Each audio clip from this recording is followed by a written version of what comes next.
Welcome to part 1 of device connectors. Now, there are 12 device connectors that you need to be familiar with for the A+ exam, and keep in mind you just need to be able to recognize these visually and know just a little bit about what the big deal was with these connectors and why they came along as we saw the evolution of the whole PC world. And so these 12 device connectors, again, just kind of know them by looking at them and just a little bit of information about them. Now, I'm going to divide this into two parts because there's 12 device connectors you need to be familiar with, and there are just little tidbits of information that I want to make sure that you're up to speed on, and I'll kind of give you the significance of some of these connectors. And so I'll break this into two parts so I don't have to rush and get it all in without boring you to death. First of all, there's SATA, eSATA, PATA, and PATA is actually divided into IDE and eIDE. And then there, of course, there's floppy connectors, USB, IEEE 1394, SCSI, PS2, parallel, serial, audio, and then of course RJ45s. Now, these 12 connectors are the ones that CompTIA is going to ask you about on the exam potentially, because this is the way we connect hard disks to the motherboard, floppies to the motherboard, various peripheral devices to our computer like with USB and so forth. So just make sure you're aware of these. Let's start off by talking about SATA. Now that's a picture. SATA means serial ATA. And this one, and they've got them a little bit out of order in the exam objectives, but I'm going to follow their order.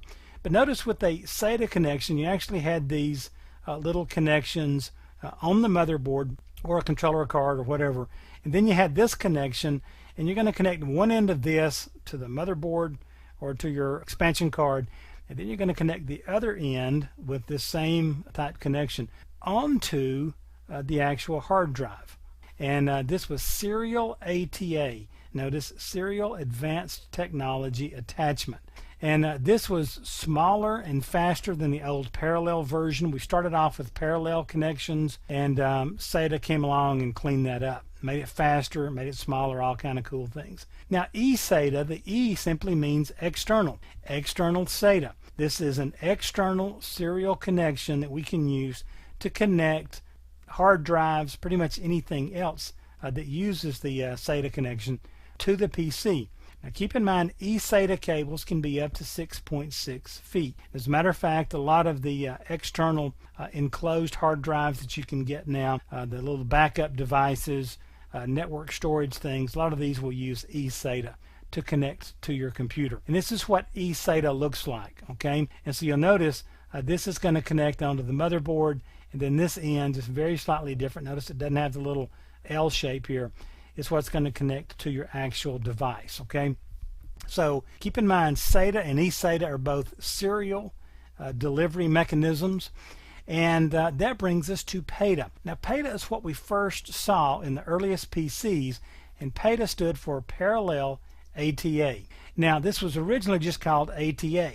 So if somebody talks about ATA, they're really talking about a parallel type of configuration, and the original ATA specification used drives that were considered to be IDE drives, or integrated drive electronics, and this is just where the controller was integrated into the hard drive enclosure. It pulls something off the motherboard that could fail, and keep in mind, if your drive failed and you wanted to replace it, chances are you could be having trouble with your controller, so have that thing on board as well. And this was the first version of ATA, and keep in mind this was parallel. Now you could tell it was parallel because when you opened the box you saw that wide ribbon cable in there that connected the hard drive to the motherboard, and these things made it very hard to move around and to work in there when that was plugged up, but that's what it looked like. If you've seen those, you've been looking at ATA. Now eIDE is extended integrated drive electronics, and it was faster than IDE, and this is the first time we saw the concept of any other device other than a standard hard drive being connected to the PC. So this is the first provision of other peripheral devices being connected to the PC in a convenient manner. After that, the floppy drive Don't worry about this. Just understand that you had to connect the floppy to the motherboard. We'll kind of let that one go at that. You don't see them very much. You could see this crop up on the exam. Now, USB is the one that changed it for us. USB connections or universal serial bus really just kind of standardized the way we connect any kind of, or most kinds of computer peripherals, I should say, to the computer.